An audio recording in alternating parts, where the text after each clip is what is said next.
Բարև ձեզ սիրելի բարեկամներ, եթերում Նոյան Տապանի քննարկում հաղորդաշարն է եւ այսօր մենք զրուցելու ենք ժողովրդավարական համախմբում կուսակցության նախագահ, քաղաքական գործիչ, քաղաքական գիտությունների թեկնածու Սուրեն Պետրոսյանի հետ։ Շնորհակալություն պարոն Պետրոսյան, որ ընդունել եք մեր հրավերը։ Այսօր մենք փորձենք մի փոքր խոսել քաղաքական գործընթացների մասին։ Ըստ իս կուսակցությունների թիվը Հայաստանում չափից ավելի շատ է եւ 21 թվականին փաստորեն պատերազմից հետո դուք ստեղծել եք եւս մեկ կուսակցություն, որը որ պիտի առանձնանա ըստ ձեր ելույթներից, ես դուրս եմ բերել, շարժում ենք դեպի հայկական պետություն, կառուցում ամուր գաղափարական հենքով եւ կայուն ինստիտուցիոնալ կառույցներով պետություն։ Ինստիտուցիոնալ հիմքը կարծես թե ամեն ինչ պարզ է, բայց գաղափարական հենքը պետք է հասկանալ, թե հատկապես ինչ գաղափարական հենքի եք դուք հետամուտ լինելու եւ արդյոք այդ հենքը գաղափարական Հայաստանում բավականաչափ մարդիկ կան, որոնք կիսում են ձեզ հետ, որոնք որ հնարավորություն կտան այդ գաղափարները բերել խորհրդարան։ Նախ շատ շնորհակալություն հրավերի համար, եթե չեմ սխալում, առաջի անգամ է մեր խոսակցությունը։ Նախ սկսեմ կուսակցություններից, ապա գաղափարական հենքից։ Այո, կուսակցությունների թիվը բավականին շատ է։ Դա վկայում է կուսակցական համակարգի չկայացված լինելու մասին, եւ նաեւ հենց նրա մասին, որ հիմքում կուսակցությունների գործունեության որպես այդպիսին հիմնական ընկած չի եղել գաղափարը, այլ ընկած է եղել կարճաժամկետ շահը կամ ինչ որ առումով նաև երկարաժամկետ շահը, որ այդքան է գաղափարախոսության հետ կամ գաղափարական հենքի հետ այդքան է կապ չունի։ Շատ կարևոր մի հարց կա, որին կուզեմ անդրադառնալ կուսակցությունների հետ կապված։ Նկատած կլինեք, որ ներկայումս գրեթե բոլորը հատկապես նոր ձևավորվող միավորներ, շարժումներ, բոլորը խուսափում են կուսակցություն բառից։ Ասում են մենք կուսակցություն չենք, մենք շարժում ենք, որտեղ կուսակցությունը մարդկանց մեջ ընկալվում է որպես խիստ բացասական երևույթ եւ իրականում դա ինչ որ չափով նաեւ արդարացի որ մարդկանց մոտ այդպես է ընկալվում, որովհետեւ կուսակցությունների գործունեության հետևանքները մենք տեսնում ենք առ այսօր 30 եւ ավել տարիների ընթացքում բոլոր կուսակցությունների գործունեության հետևանքները եւ ոչ թե արդյունքները այսօր ակնհայտ են եւ բոլորը տեսնում են իրականում ինչ գործընթացներ են եղել դրա հիմքում, որովհետեւ որպես այդպեսին արժեքային գործընթացներ տեղի չեն ունեցել։ Բայց ցավալին այն է, որ նոր ձևավորվող շարժումները կամ միավորները կամ միությունները իրենք խուսափում են կուսակցություն անունից, փորձելով մարդկանց մոլորեցնել եւ ասել, գիտեք, ինչ մենք կուսակցություն չենք, մենք շարժում ենք, դրական քողի տակ ներկայացնելով իրենց։ Այնինչ կուսակցությունը մարդկանց խումբ է, ովքեր ունեն հիմնականում նույն արժեհամակարգը, նույն տեսլականը, որոնք ձգտում են իշխանության, որպեսզի իրականացնեն այդ ծրագրերը։ Այսինքն ըստ էության նույն գաղափարի կրող մարդկանց համախումբ է։ Հիմա դրանունը կդնեք շարժում, թե կդնեք կուսակցություն, թե կդնեք, չգիտեմ, ազատագրական պայքար պայմանական եմ ասում, էությունը չի փոխվում։ Մենք ոչ թե պետք է պայքարենք ձևի հետ, այլ պետք է բովանդակությունը փոխենք։ Եթե ձեր էությունը այն է ինչ որ կա, ինչքան ուզում եք մարդկանց մոլորեցրեք, այսինքն դուք եւս գնում եք այդ ճանապարհով մարդկանց մոլորեցնելու, ձևն եք փոխում մարդկանց համար հաճոյանալու համար։ Եվ հենց պատճառը 2021 թվականին, որ մենք ասացինք, հենց հիմնում ենք կուսակցություն, մենք ինչ որ խաղերի, խափելու եւ մնացածի ցանկություն ընդհանրապես չունենք։ Այստեղ ես երկու դիտարկում եմ ուզում անել։ Նախ եւ առաջ մեր օրենսդրությունը, մեր համանդրությունը աստորեն հիմա ուրեմն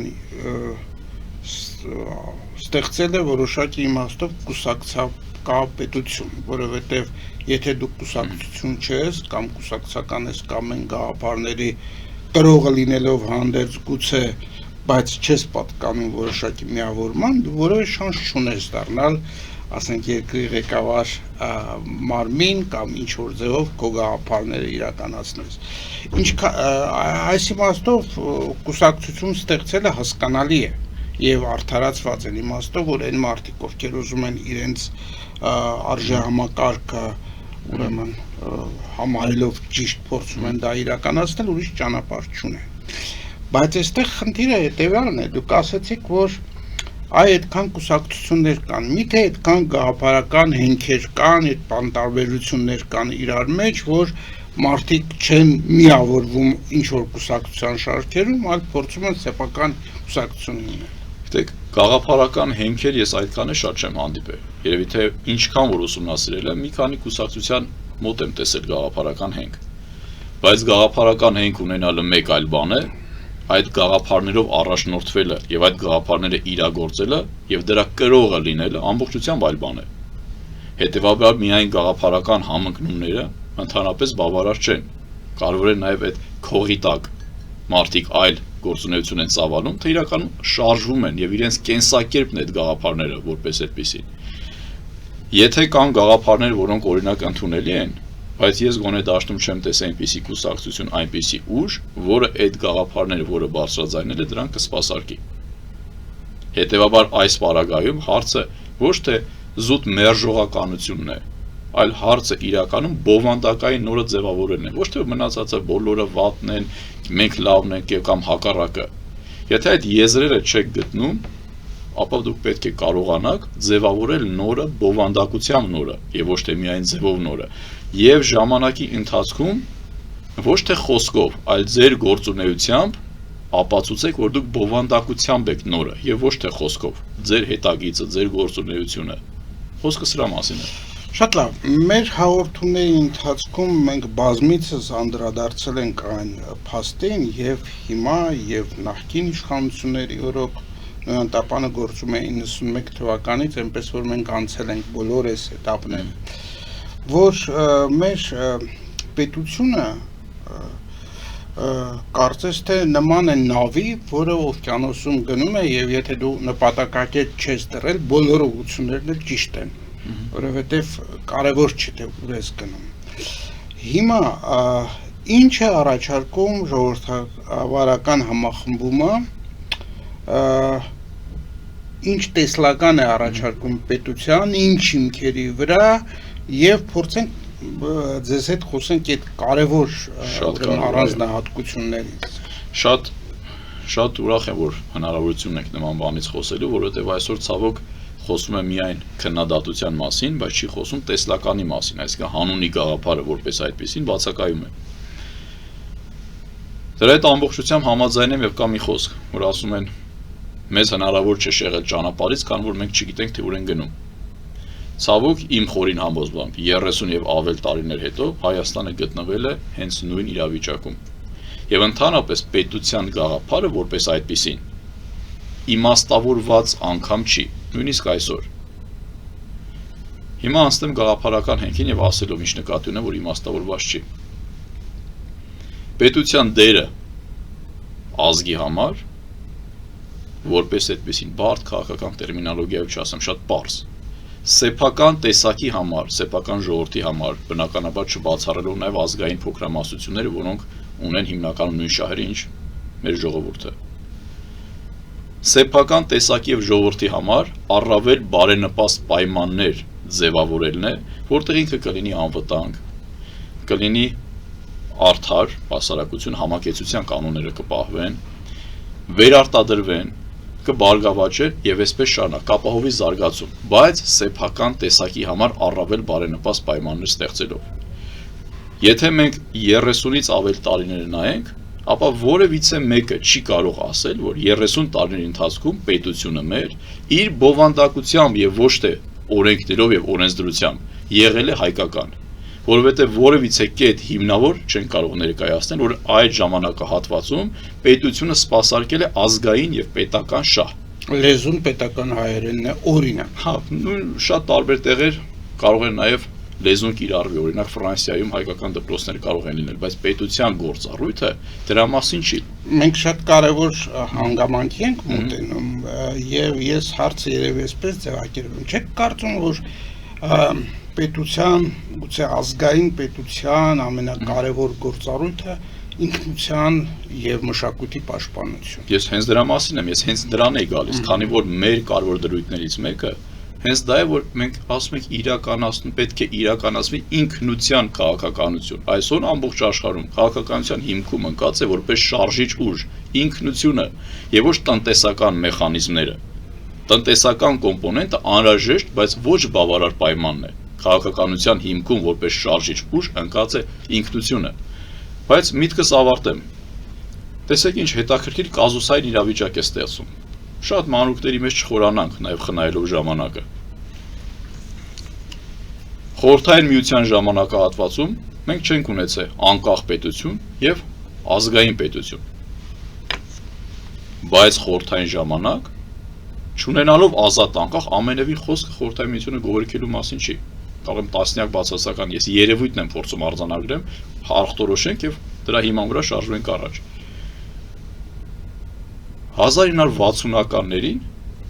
1960-ականներին անգամ սերունդ էր ձևավորվել, որ իր էությամբ իրականում անկախության սերունդ էր, մշակութային զարթոնք էր տեղի ունենում։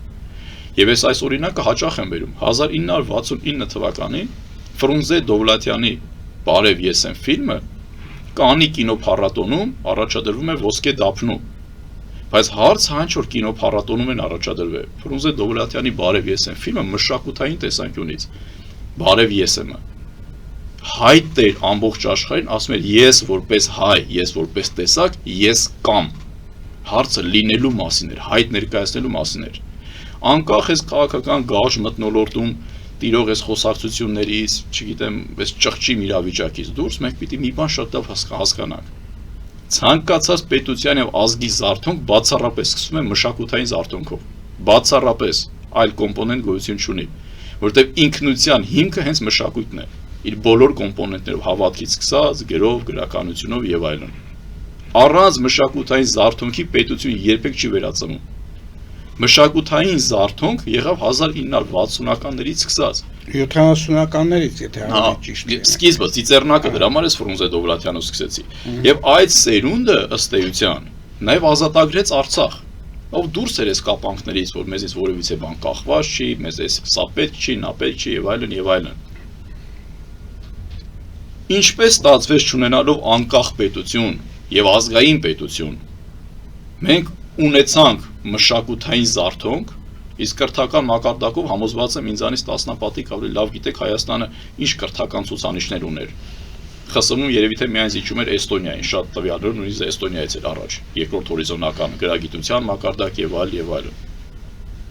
Եվ ինչպես ստացվեց, որ մենք ունեցանք անկախ պետություն, անկախ պետության մեջ ձևավորվեց սերունդ, որը արժեբանական իմաստով ոչ միայն չի ընկալում անկախությունից ինչ է ենթադրում, այլ որևէ աղերս չունի անկախության հետ։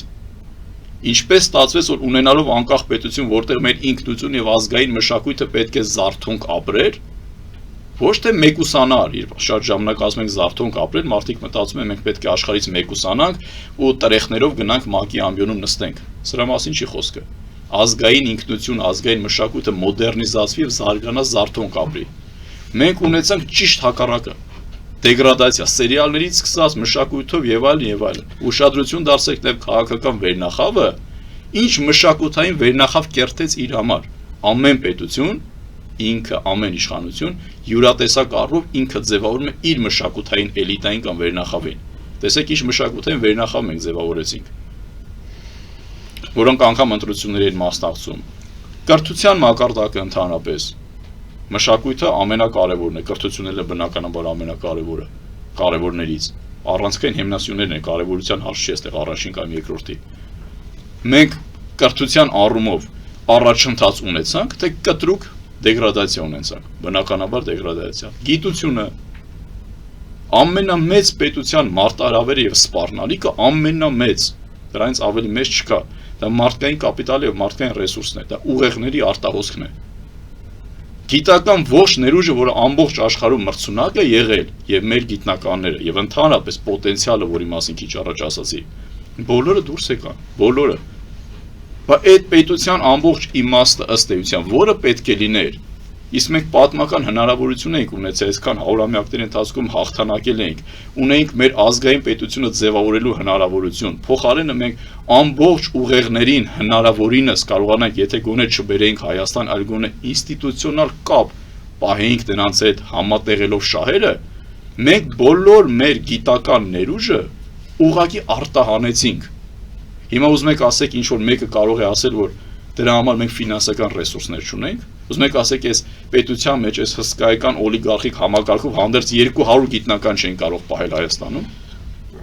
Այսինքն պետությունը, որ ամփոփ է միտքս, պետությունը իր բովանդակությամբ երբեք չի եղել հայկական, երբեք։ Մեր գաղափարախոսության, գաղափարի հիմքում ընկած է հայկական պետության ձևավորումը։ Ես այդ բոլոր այս դրույթները, որպես վեկտորներ դրված են։ Երբ դուք ասում եք հայկական,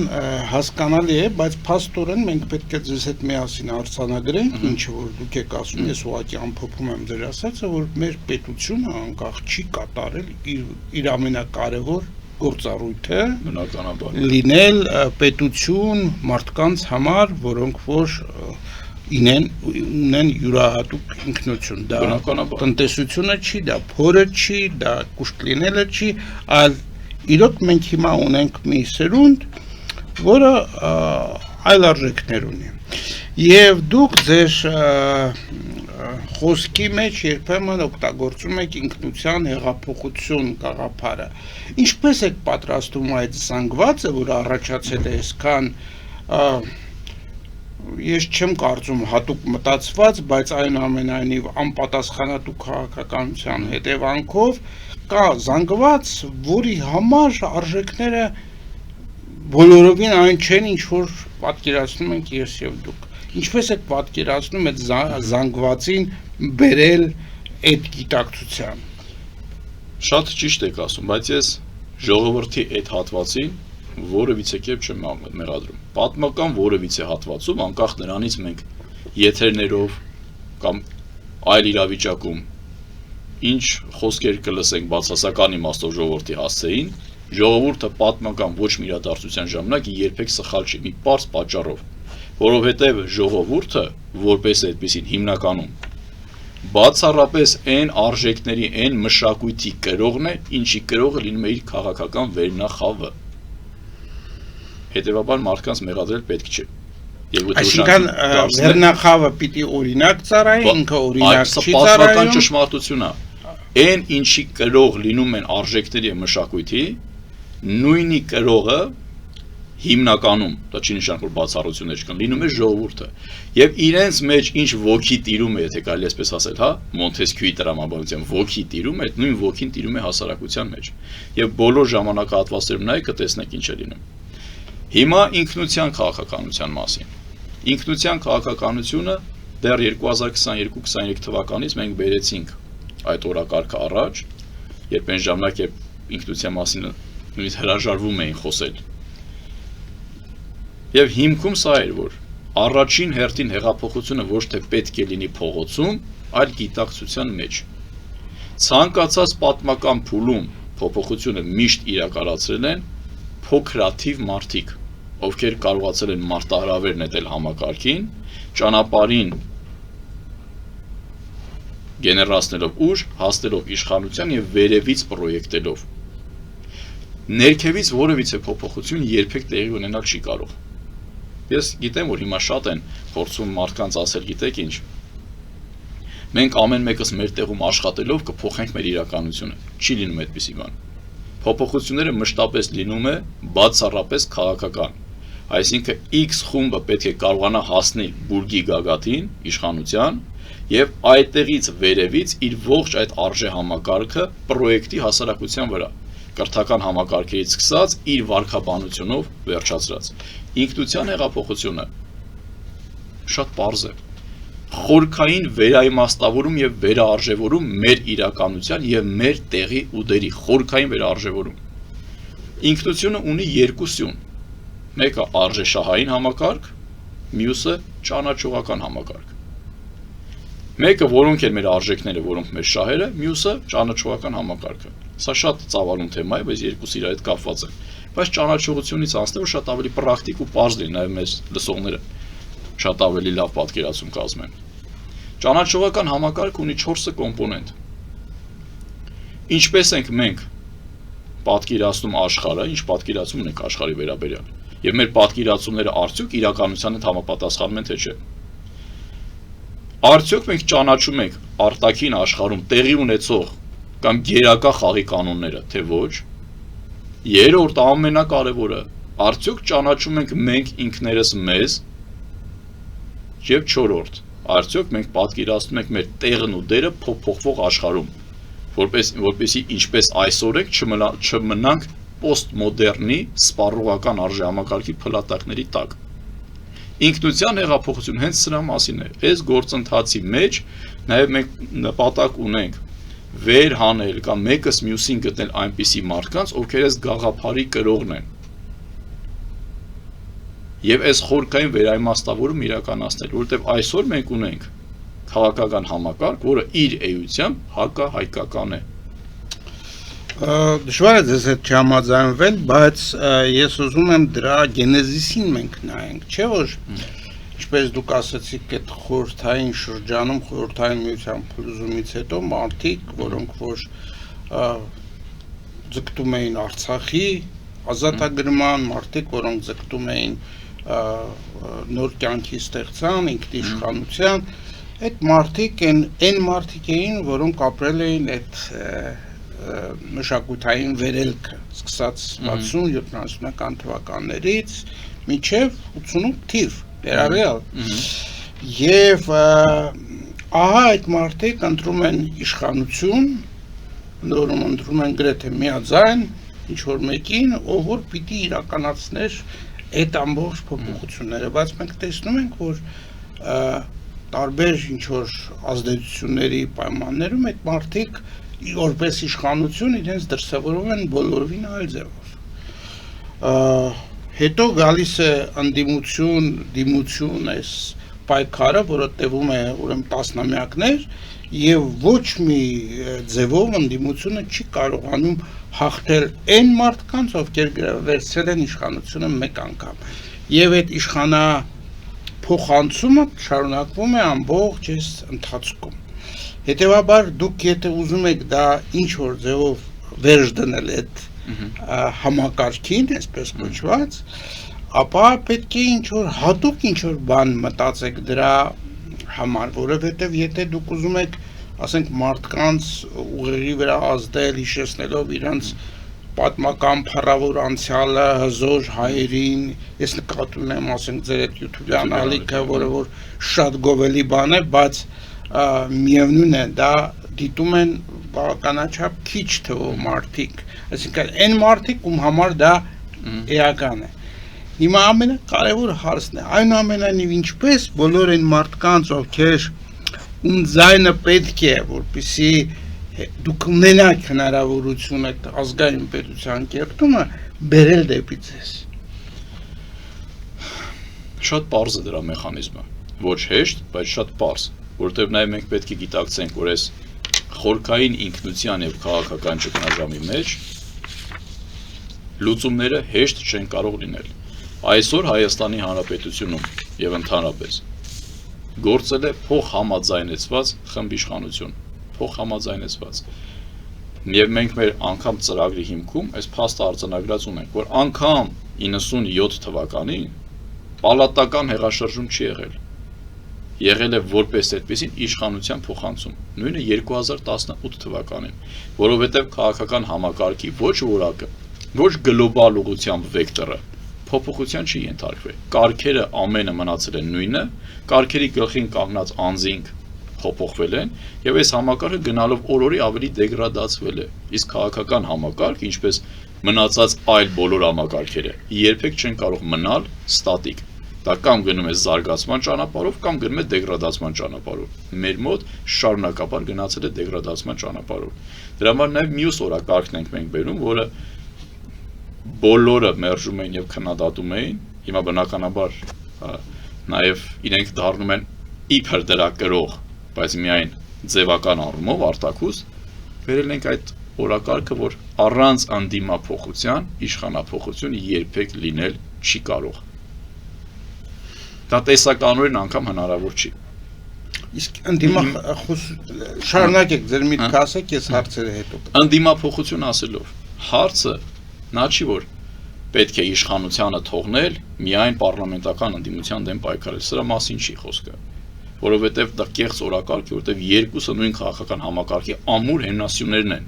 Որևէ որակական տարբերություն քաղաքական իմաստով նրանց միջև չկա, եւ եթե չլինի մեկը, չի լինելու մյուսը, եւ երկուսն է շատ լավ պատկերացնում են, եւ բոլորի գերխնդիրը համակարգը խցանված պահել, որպեսզի նոր դերակատարներ, որոնք իրենց վերահսկողությունից դուրս են, հանկարծ մուտք չգործեն։ Հետևաբար ընդդիմափոխությունը նաեւ ենթադրում է հասարակության համար այլընտրանք, որը ոչ ռեսուրսային,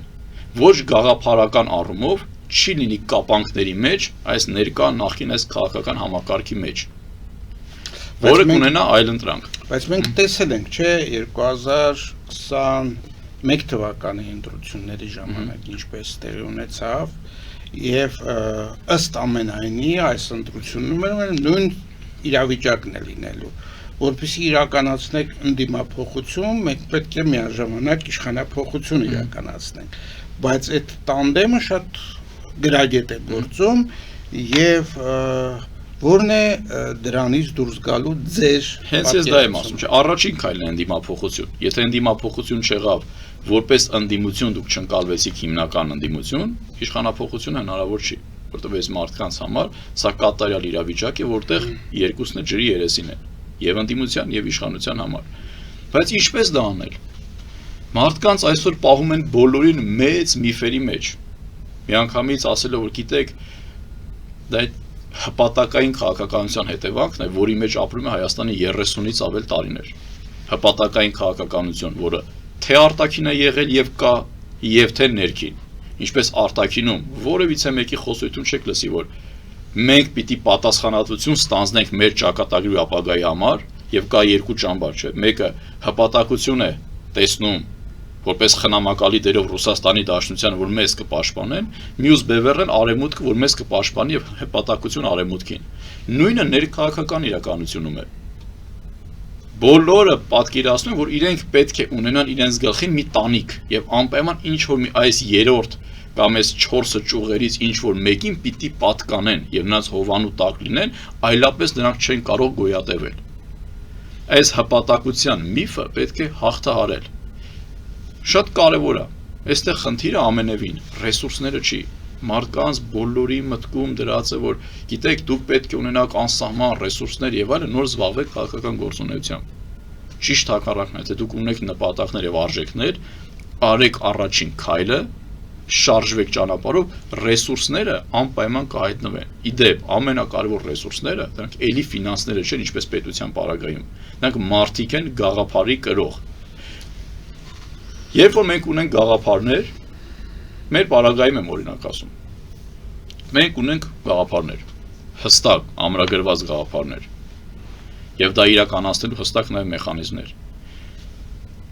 Ու ամենակարևորը, մենք իշխանության որպես աղբյուր դիտարկում ենք բացառապես ժողովրդին եւ ոչ թե արտաքին դերակատարներին։ Եթե դուք իշխանության աղբյուր դիտարկում եք ժողովրդին, այսինքն դուք պետք է ժողովրդից լեգիտիմություն ստանաք, ձեր գերխնդիրը դա է։ Մենք ունենք այդ գաղափարները։ Այդ գաղափարների հիման վրա մենք շփվում ենք ժողովրդի հետ եւ մեր բոլոր ծրագրերը հիմնված են այդ գաղափարները սպասարկելուն։ Մենք ունենք քաղաքական դպրոց, որտեղ բազմաթիվ երիտասարդներ հսկայական թվով հոսքեր անընդհատ գալիս են եւ ամենակիչ ընդունելության հայտը, որ տրվում է մեզ, 200-ն է։ Մենք ընդունում ենք 40-ին քաղաքական դպրոցը։ Մեկը վերջին դասը հերթական հոսքերից մեկը հենց եղել է 3։ Քաղաքական դպրոց, որտեղ ակադեմիական գիտելիք, ակադեմիական տրվում է, բայց այս արժե համակարգով։ YouTube-յան ներողություն դուք չասեցիք ով են, դուք ասեցիք մենք ունենք, այսինքն դա մասնավոր դպրոց է։ Կուսակցություն, այո։ Կուսակցության, այո։ Մենք նաև ունենք հիմնադրամ, համանուն հիմնադրամ, որը հիմնադրամի շրջանակներում է, բայց դա ըստ էության մեր քաղաքական գաղափարները սպասարկող, ոչ թե ռոպագանդա իրականացնող, այլ ակադեմիական հենքով եւ մեզ մոտ դասավանդում են լավագույնները, իրական, չասեմ, մնացածին չվիրավորելու առումով ակադեմիկոսից սկսած դոկտոր, պրոֆեսոր, դեսպաններ, շատ հարգարժան մարդիկ, որոնց շատ շնորհակալ ենք, այսինքն այս մակարդակի դպրոցի մասին է խոսքը։ Մեր գաղափարները սպասարկելու համար կա YouTube-յան ալիքը, գաղափարների ինստիտուցիոնալ տարածելու համար մենք բացում ենք մեր գրասենյակներ, որտեղ այդ օջախները ոչ միայն տարածում են այդ գաղափարները, այլ նաև կարողանում են գտնել նոր համախոհներ, ովքեր ներգրավում են գործընթացի մեջ, Այսինքն բոլոր առումներով մենք նկարանում ենք սոցիալական հոլովակներ, համոզված եմ մի քանիսը տեսած կլինեք, որոնք սպասարկում են այդ գաղափարները։ Այսինքն այն ինչի մասին մենք խոսում ենք գործնականում մեր բոլոր քայլերը ոչ թե Facebook-ում ստատուս գրելն է, այլ բոլոր քայլերով մենք բոլոր շերտերում երիտասարդությունից սկսած մինչև սոցիալական հարթակներ եւ գետնի վրա մենք մեր քայլերով սպասարկում ենք այդ նպատակները եւ մենք երևի թե ամեն օր երևի թե հանդիպում ենք մարդկանց։ Մի շատ կարևոր հարց կա, տեսեք, շատերը խոսում են հասարակության մասին, հասարակությանը փոխելու մասին, կամ բարելավելու մասին, կամ կառավարելու եւ ղեկավարելու։ Բայց դրանցից քանիսն են ճանաչում այն հասարակությանը, որին ուզում են իրեն ղեկավարեն կամ փոխեն։ Արդյոք ճանաչում են թե չէ։ Այստեղ եւս գալիս ենք ճանաչողության խնդրին։ Հետևաբար շատ կարևոր է, որ նաեւ ոչ միայն իրենք քեզ ճանաչեն, այլ ամենաառաջինը դու ճանաչես երկիրը, հասարակություն իր բոլոր նրբերանգներով։ Դրա համար շատ կարևոր է գետնի վրա աշխատանքը։ Մեզ համար լրատվականները փակ են 90%-ով, իշխանական եւ ընդդիմադիր։ Բոլորը փակ են։ Բայց դա մեր համար նա մտածում են թե դրանով կասեցնում են կամ խոչընդոտում են։ Ամենևին էլ չէ։ Պարզ է, թե լիներ ավելի լավ կլիներ, բայց դա մեզ շատ ավելի կենսունակ է դարձնում։ Լրատվականները մեզ պետք են մարդկանց հետ շփման համար։ Գետնի վրա ենք շփվում մարդկանց հետ։ Ու մենք անծայրացիր երկիր չենք, 10 մարզից բաղկացած երկիր ենք, այս ծարից այն ծարը 300 կիլոմետր է։ Ֆիզիկապես որ կետ ուզենանք ամենափոքր համայնքն էլ ուզենանք հասնում ենք, անգամ օրվա մեջ 3-4 համայնք կարող են գնալ։ Այսինքն եթե իրականում նպատակը կա, խնդիրը այդ միֆերը չեն, ռեսուրսներ չկան եւ այլն չկան։ Բոլոր հնարավորությունները կա, եթե դուք ուզում եք իրականում հենարանը լինի ձեր հենարան լինի ժողովուրդը, դուք պետք է շփվեք ժողովրդի հետ եւ ժողովրդից ստանաք այդ աջակցությունը, բայց այդ աջակցությունը չպիտի հենված լինի խոսքերի վրա միայն։ Այդ աջակցությունը պետք է հենված լինի նաեւ գործունեության եւ հետագծի հիման վրա։ Հասկանալի է, բայց մենք հիմա ապրում ենք մի ժամանակահատվածում, երբ ուրեմն ոչ միայն արժեքներն են խեղաթյուրված, ես նկատի ունեմ նաև ուրեմն այս եկեղեցու դեմ աննախադեպ պայքարը, որը գոյություն ունի, ճիշտ է, ոմանք դա ավելի շատ ներկայացնում են որպես ոչ թե եկեղեցու, այլ եկեղեցու որոշ անհատների դեմ, որոնք խոցելիություններ ունեն, ժողովուրդը գիտի այդ խոցելիությունները եւ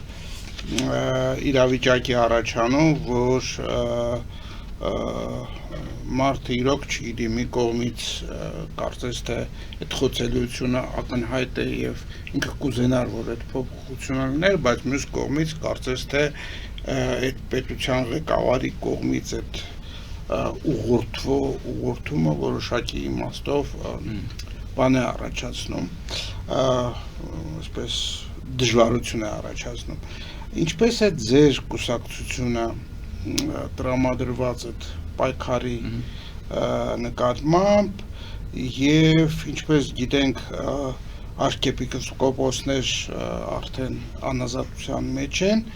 եւ ոչ միայն նրանք, ովքեր խոցելիություններ ունեն, այլև մարդիկ, որոնք որ այդ իմաստով խոցելիություն գրեթե չունեն։ Եվ եթե այդպիսի մարդիկ են հայտնվում ուրեմն բանտերում, ես նկատի ունեմ հատկապես Միքայել Հաչապյանին, ձեր ուրեմն քաղաքական գործունեության մեջ ինչ տեղ է գրավելու այս հակամարտության կարգավորումը եւ ինչպես է դուք տեսում եք կարգավորումը։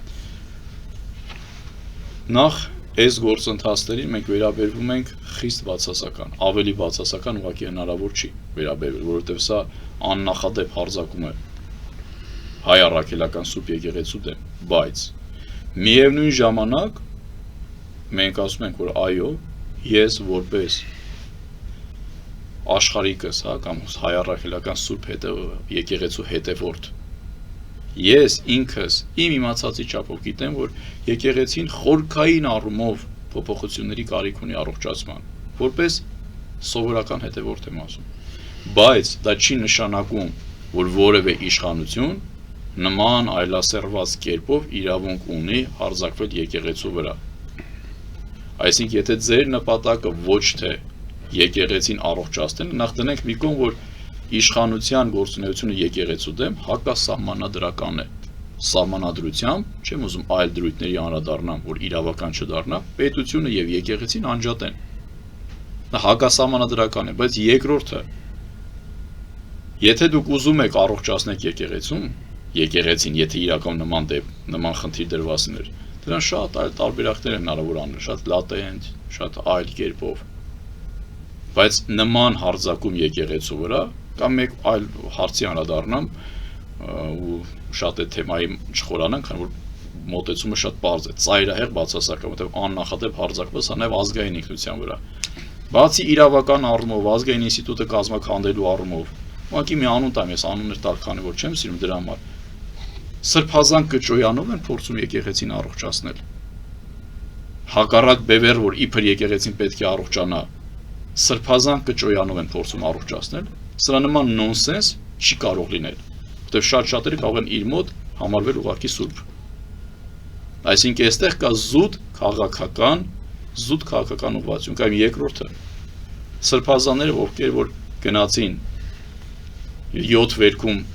Նիկոլ Փաշինյանի համար պատարագ անելու, ամբողջը դրած մի կողմ, ես ուզում եմ հասկանամ այդ մարդիկ բարոյական իմաստով, ինչպես կարողացան գնալ իրենց եղբոր եկեղեցին ըստ էության գրավել։ Այսինքն, այստեղ մենք խորքային ճգնաժամի հետ գործ ունենք։ Բայց կրկնում եմ, սա չի նշանակում, ինչքան էլ ես ասում եմ, որ սա ծայրահեղ անընդունելու է հարձակումը, բայց ես ինքս եմ փաստում, որ որպես առաքելական սուրբ եկեղեցու սովորական հետևորդ, ես գիտեմ, որ խորքային առողջացման խնդիր կա, խորքային, եւ եկեղեցին մեր այս իրականության մեջ ունի իր հսկայական պատասխանատվության մեծ դերը, այս արժեքների ճգնաժամի մեջ, ամբողջ պետությանից 30 տարիների մեջ, հսկայական։ Ու ներողություն մի բան է, այդքանի մեջ, իդեպ, միակ մարդը, ով քաղաքական իշխանության համար սպառնալիք էր, միակ, դա Միքայել Սրբազանն էր, միակ մարդը։ Մնացածը որևիցե կերպ քաղաքական սպառնալիք չեն իշխանության համար, որևիցե կերպ, անգամ 1% շանս չունեն սպառնալիք լինելու։ Բայց ուշադրություն դարձրեք քաղաքական համակարգը, ինչ աստիճանի այլասերված է, սրան ես ուզում եմ հատուկ ուշադրություն դարձնել։ Դրա համար իշխանությունը, իմ անդիմությունը դարձել է եկեղեցու պաշտպան, չէ, իբր պաշտպան, բայց այդ նույն արժեքների կրողը հենց անդիմությունն է, ամբողջությամբ նույն վարքի կրողը։ Ես ուզում եմ հիշեցնել մարդկանց։ Եվ իդեպ առաջի անգամ դրա մասին միայն խոսել ենք, առաջինը խոսել եմ ես, հարցը ժամանակ առնող չի, եւ հետո Միքայել Սրբազանը, որ ասել ենք, այս իրավիճակից հաղթահարելու համար պետք է դուրս գանք այս նախագահների, նախկին իշխանությունների կապանքներից։ Երբ Միքայել Սրբազանը խոսեց դրա մասին, այն ընդդիմությունը եւ Ռոբերտ Քոչարյանի թևը եւ Սերժ Սարգսյանի, ովքեր հիմա խիստ եկեղեցապաշտպան են դարձել, ամենաայլանդակ խոսքերով, ինչպես ինձ էին վարկաբեկում, ամենաայլանդակ խոսքերով վարկաբեկեցին, ամենաայլանդակ Միքայել Սրբազանին, առանց մի բան խնայելու, եւ հետո նայում ենք ասում ենք, տեսեք լավ, եթե իմ պարագայում որպես հակառակորդ, հա, պետք է այդպես վարկաբեկեն, բայց լավ, այս մարդիկ քաղաքական առումով նվազագույն սրբություն գոնե չունեն, որ իբր եկեղեցու ներկայացուցիչ Սրբազան, ամենավերջին բառերով, այսինքն իմ ասած իմաստը որն է, որ մենք այս քաղաքական համակարգի մեջ որևիցե առողջացման տարբերակ այս մարդկանց միջոցով, այս դերակատարների միջոցով գտնել, տեսականորեն հնարավոր չի, այս մարդիկ բոլորը նույն որակի կրողն են, եւ նաեւ եկեղեցուն խորքային առումով հարված է հասցնում, որ իր պաշտպան են դրսևորվում եւ ձևանում պարլամենտական ընդդիմությունը։ Շատերը գիտեն, ես չեմ կարծում նրանք այդքանը չեն հասկանում։ Նրանք շատ լավ հասկանում են, որտեղ ըստ էության նրանք Նիկոլ Փաշինյանի օրակարգը թաքուն կերպով սպասարկողներ են, պարլամենտական ընդդիմության բոլոր ներկայացուցիչները։ Շատ լավ, մենք եկեք մի հարց էլ քննարկենք, շատ կարճ եւ անցնենք գովազդի։ Չեք կարծում արդյոք, որ այս եկեղեցու վրա հարձակման ամենախորքային իմաստը թաքնված է Նիկոլ Փաշինյանի իրական Հայաստան կոնցեպտում։ Չէ՞ որ Նիկոլ Փաշինյանը հիմա փորձում է սահմանափակել Հայաստանը հայրենիքից, փորձում է սահմանափակել 29800 քառակուսի կիլոմետրով եւ ահա մի հատ ինստիտուտ գոյություն ունի այդ բանի մեջ, որը ամենայն հայոց է։ Արդյոք դուք չեք գտնում, որ հիմնական իմաստը այս եկեղեցու դեմ նրան վերածել Հայաստանի եկեղեցու, չեմ ասում ոչնչացնել եկեղեցին, այլ վերածնել ոչ թե ամենայն հայոց, այլ հայաստանյան եկեղեցու։ Ես խոսեցի միայն ներքաղաքականի մասին, դա ամենաստորին մակարդակն է,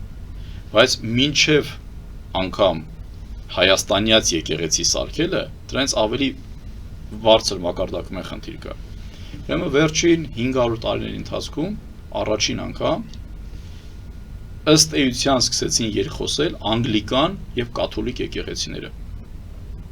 Արքայազնի այցելությունը մոտ 1 ամիս առաջ Հռոմի Պապի հետ, որ 500 տարվա մեջ նման դեպք չի եղել։ Այսինքն նաեւ գնում է եկեղեցիների ըստ էության տրանսֆորմացիա եւ նաեւ գնում է քույր եկեղեցիների հպատակեցման գործընթաց եւ նույն process-ները տեղ են ունենում նաեւ Ուկրաինայում։ Գլոբալ առումով եմ ասում։ Միջին մակարդակում իրական Հայաստանի կոնցեպտը որևէ աղերս չունի մեր ազգային կամ հայկական կոնցեպտի։ Դա բացառապես օտարածին հիմնականում թուրքական եւ ադրբեջանական շահերը սպասարկող կոնցեպտ է։ Նախ գիտական առումով ասեմ, շատերը ասում են պետություն կամ հայրենիք, բայց չեն հասկանում հայրենիքը ինչ է ընդհանրապես։ Ինչ է հայրենիք ասելով ինչ են հասկանում։ Միայն մեր պետական տարածքից գտնվող հողերը չեն դրանք։ Պետությունը, սա շատ կարևոր սահմանում է։ Պետությունը հայրենիքի դրական իրավական ձևն է։ Հայրենիքը պետության հոգևոր եւ ստեղծագործական բովանդակությունն է։ Մեր պարագայում պետության եւ հայրենիքի սահմանները միմյանց հետ ընդհանրապես չեն համընկնում, հաշվի առնելով ոչ միայն պատմական իրադարձությունները, այլ նաեւ մեր մշակութային ազգային ներկայությունը տարբեր հատվածներում, որպես սփյուռք, ու նաեւ պատմական արդարության տեսանկյունից, պատմական ճշմարտության։ Այսինքն սա կեղծ օրակարգ է, ավելի ճիշտ թուրքական օրակարգ է, ավելի կոնկրետ, որտեղ չկա, որ ու տեսեք, իրական Հայաստանի գաղափարը ըստ էության որն է։ Ստամոքսը, լավ ապրենք։ Ես բազմիցս այս հարցը տվել եմ ու շատ ուրախ եմ, որ անգամ սա տարածվում է, թեպետ ցավում եմ, որ ընդդիմադիրներն են դա բառացիորեն կրկնում, բայց այնուամենայնիվ տարածվում է այս օրակարգը, ասում։ Դա մի հոտ 2 տարի առաջ եմ սրա մասին դեռ խոսել։ Ասում եմ, եթե խնդիրը միայն կուշտ ապրելն է, ապա ինչի համար է մեզ պետք պետություն այս բարդ տարածաշրջանում, ըստ Նիկոլ Փաշինյանի։ Կարող են բոլորը ապրել օրինակ Միացյալ Նահանգներում, գնանք Շվեյցարիա, Կանադա, տնտեսապես հաստատ Հայաստանը մոտակա 50 տարում այդ զարգացվածությունը չի ունենալու, անվտանգության խնդիրներ չկան եւ այլն։ Այս եթե պետության միջից հանում եք ինքնության կոմպոնենտը, պետության իմաստը կորում է ընդհանրապես։ Այդ պարագայում ինչի չգնալ այլ տեղ ապրել։ Ինչի համար ենք մենք ուզում ապրել այստեղ։ Ինչի համար ենք ուզում այստեղ, չգիտեմ, պայքարել, փոփոխությունների հասնել, եթե խնդիրը մեր կուշտ ուտելու մեջ է։ Հետևաբար իրական Հայաստանի կոնցեպտը ոչ միայն նաև թուրքական կոնցեպտի մի մաս է, այլ նաև ինքը խորքային ճգնաժամի հետևանք է սպառողականության, որտեղ որ նպատակի եւ միջոցների տեղերը փոխվում են։ Այնինչը ժամանակին եղել է նպատակ, այսօր դարձել է միջոց։ Այնինչը եղել է միջոց, այսօր դարձել է նպատակ։ Իսկ ինչ վերաբերում է եկեղեցիներին, Էրդողանը 2 թե 3 տարի առաջ իր հանրային խոսքում ասաց, որ ըստ էության Հայաստանի Հանրապետության հետ մեր հարցերը լուծված են։ Այսինքն հպատակեցված է Հայաստանի Հանրապետությունը, բարբառ եմ կրկնում։ Մեր խնդիրը սփյուռքն ու հայ առաքելական եկեղեցին են, որովհետև բացի հոգևոր կոմպոնենտը ըստ էության, եթե չեմ սխալվում, 400 եկեղեցի ունենալով Հայաստանից դուրս, դա հսկայական ինստիտուցիոնալ հսկայական ցանց է, որը հնարավորություն ունի ցանկացած ժամանակ ճիշտ գործարկելու պարագայում համախմբի ազգային ողջ ներուժը։ Իրականության այդ հարցերը լուծված են։ Խնդիրը ներուժը զերոյացնելն է, որը իդեալական կերպով Նիկոլ Փաշինյանը պարլամենտական ընդդիմության հետ միասին կատարյալ կերպով սպասարկում են։ Կատարյալ կերպով։ Շատ լավ, Սփյուռքի եւ Հայաստանի կապի մասին խոսենք գովազդից հետո, սիրելի բարեկամներ, գովազդ է մեր եթերում, մնացեք մեզ հետ։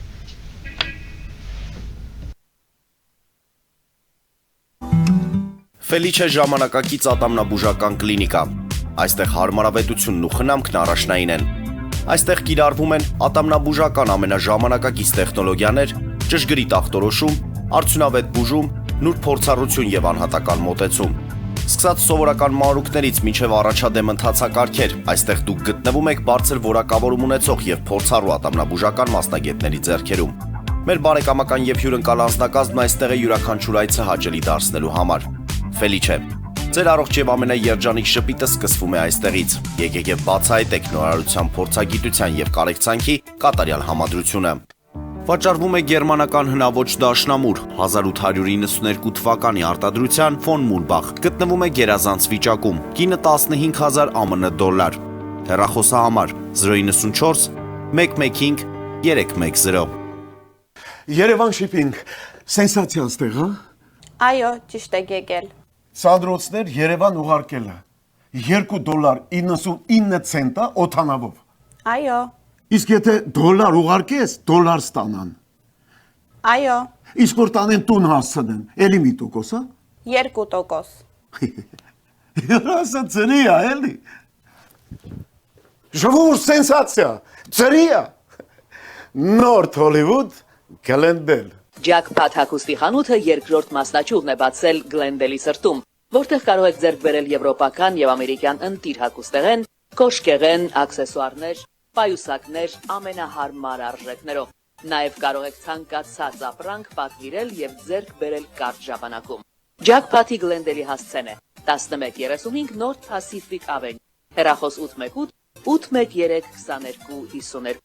Ջակփաթ հագուստի լավագույն կենտրոնը Գլենդելում։ 60-ից ավելի ճանաչված եվրոպական բրենդների ինքնատիպ, չկրկնվող եւ մատչելի ընտրանին Fortuna Home and Country House խանութ սրահում։ Նորավոճ սպասք եւ կահույք հորեկա բնագավառի համար, տեքստիլ տնտեսական ապրանքներ, ամեն ինչ գեղեցիկ կյանքի համար։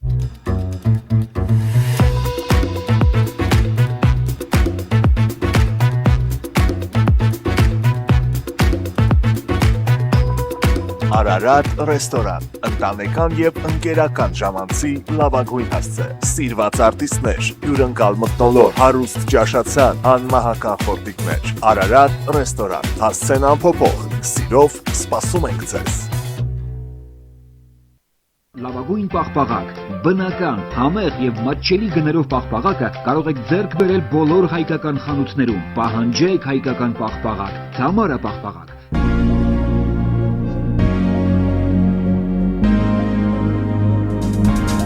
Տպագրեք ձեր գիրքը նոյան տապան տպագրատանը, ինչպես նաև թերթեր, ամսագրեր, բուկլետներ եւ այլն։ Հասցեն քաղաք Երևան, Իսահակյան 28 առաջին հարկ։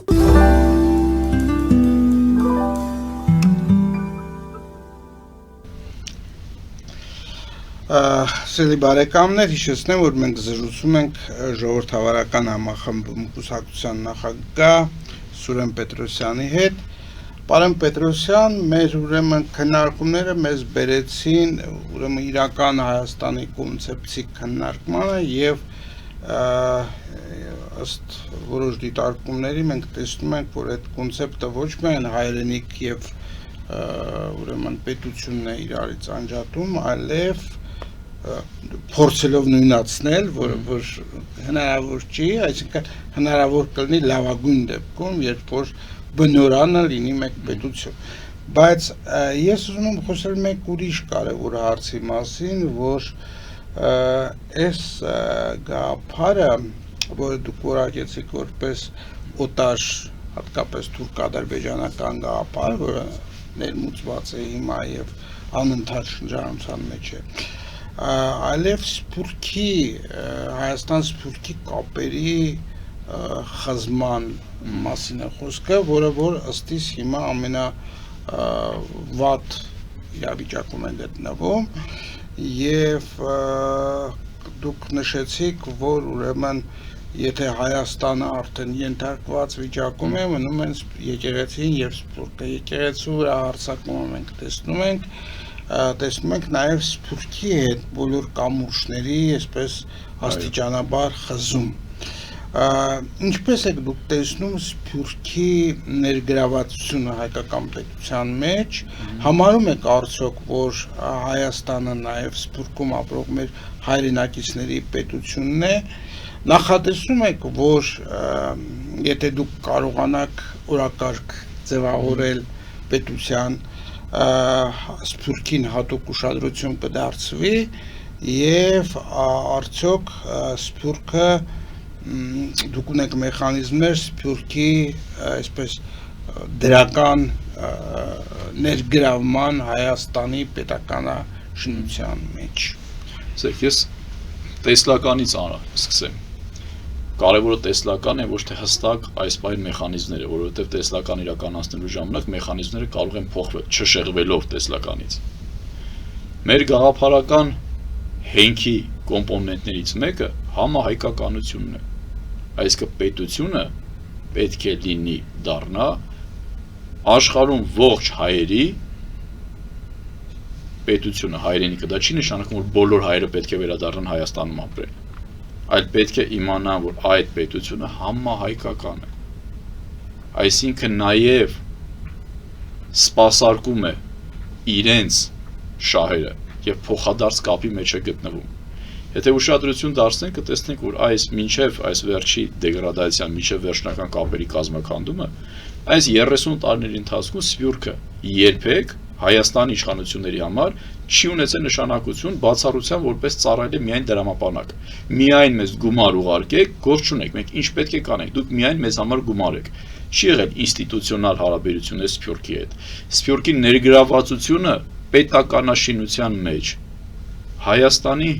եւ ընդհանրապես հայ ժողովրդի հիմնական ռեսուրսը, ամենաարժեքավոր ռեսուրսը, մարդկային կապիտալը գտնվում է Հայաստանից դուրս։ Հայաստանի բնակչությունից մոտ 5 անգամ ավել մարդ ապրում է Հայաստանից դուրս, այդտեղ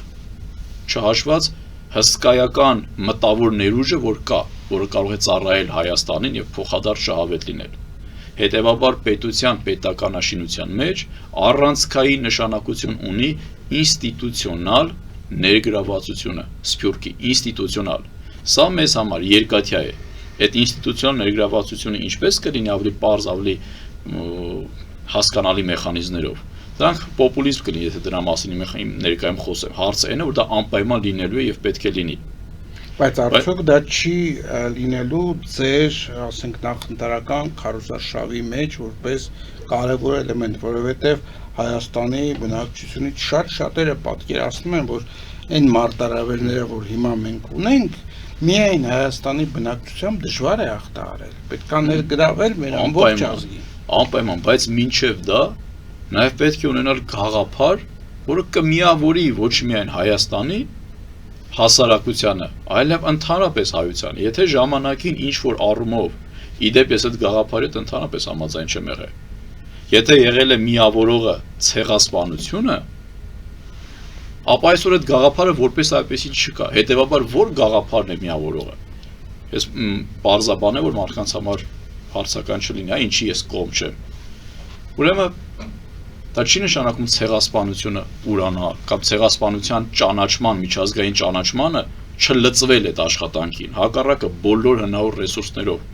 բայց արտաքին քաղաքականության իրականացման առաջնային վեկտոր որպես այդպեսին եւ ամբողջ հայությանը միավորելու օրակարգ ցեղասպանության ճանաչումը չի կարող լինել հաշվի առնելով, որ մենք ըստ էության, իդեպ սրա մասին ես անգամ հոդված ունեմ գրած 2014 թվականին գիտական հոդված։ Ասելով, որ մենք ըստ էության պիտի կարողանանք ներկա խնդիրների եւ ապագա խնդիրների շուրջ համախմբել ողջ հայությանը։ Մենք այսօր ունենք օրինակ Արցախի չլուծված հիմնախնդիր, հիմնարժ, մի կոմպոնենտ, որը պոտենցիալ ցեղասպանություն իրագործելու մի պատուհան է եւս։ Մենք մեր ամբողջ փորձում ենք հայությանը իրականում համախմբել, ճանաչելու, այո, շատ լավ է։ Անկախ ամեն ինչից ցեղասպանության օրակարգը պետք է հետևողականորեն ճանաչման օրակարգը սպասարկվեր եւ այսօր է սպասարկվի, բայց հիմնական կոմպոնենտը դա չպետք է լինի, որտեղ անգամ այս գաղափարը իշխանությունների համար ծառայել է բացառապես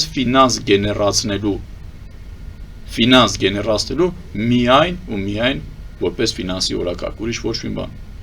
Հետևաբար այստեղ հարցը չոր մեխանիզմները չի, դա կլինի, ես կարող եմ հիմա օրինակ շատ այսպես տեսական բաներ ասել, երկպալատ պարլամենտ եւ այլն, այսպես պետք է գործի, այնպես պետք է գործի։ Դրանք պարապ խոսակցություններ կլինեն։ Կարևորը նա է, որ անպայման ինստիտուցիոնալ ներգրավվածություն պետք է լինի, բայց դրա հստակ մեխանիզմները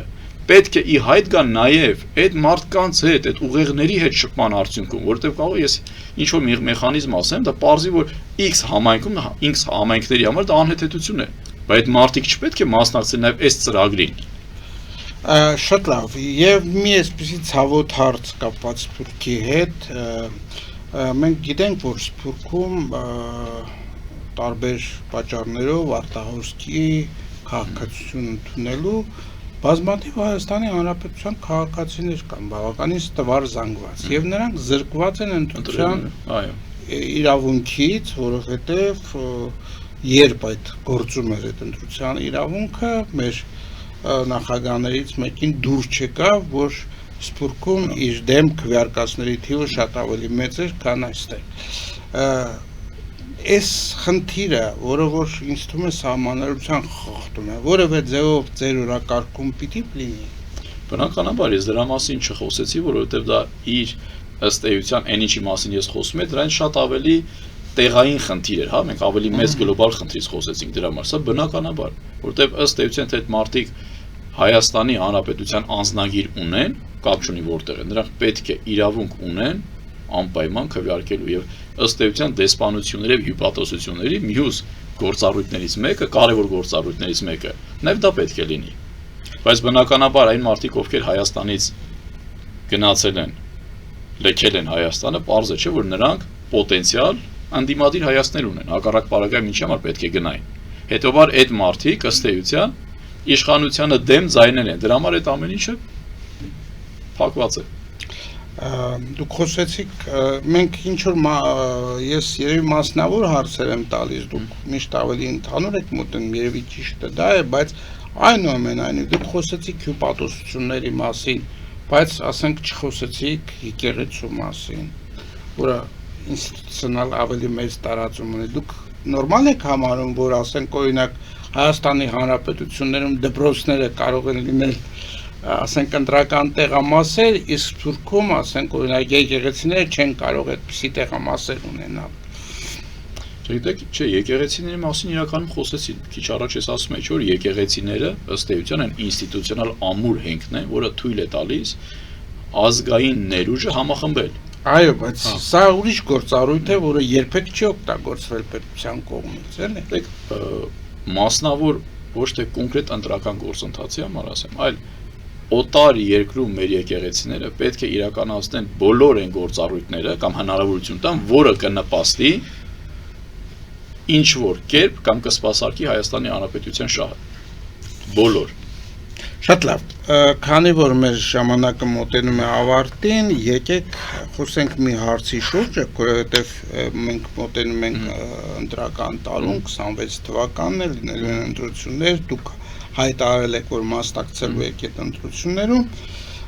ինձ հետաքրքիր է, համագործակցելու եք դուք որևէ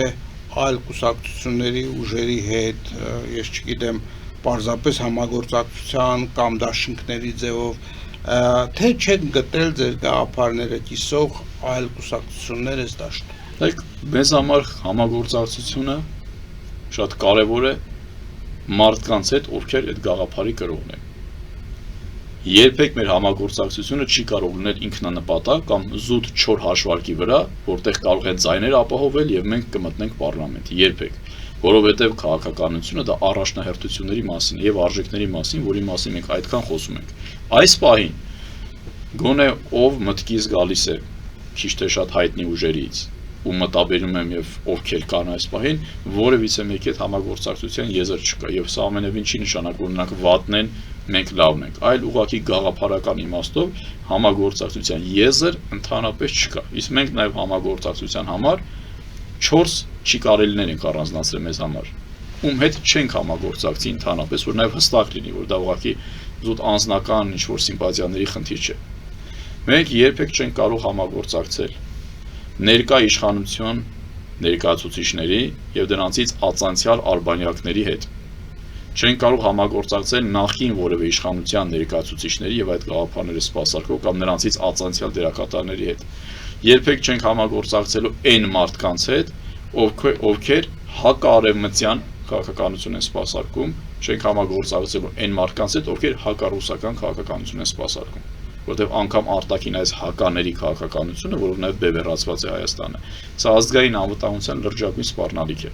Չի կարելի որևիցե պարագայում մեր իրավիճակում լինել ոչ հակարևմտյան եւ ոչ հակառուսական հակաների վրա արտաքին քաղաքականություն չի կառուցվում։ Շնորհակալություն հետաքրքիր զրույցի համար, սիրելի բարեկամներ, հիշեցնեմ, որ մեր հյուրն էր քաղաքական գործիչ, քաղաքական գիտությունների թեկնածու, ժողովրդավարական համախմբում կուսակցության նախագահ Սուրեն Պետրոսյանը։ Մաղթում եմ ձեզ ամենայն բարիք եւ մինչեւ նոր հանդիպում։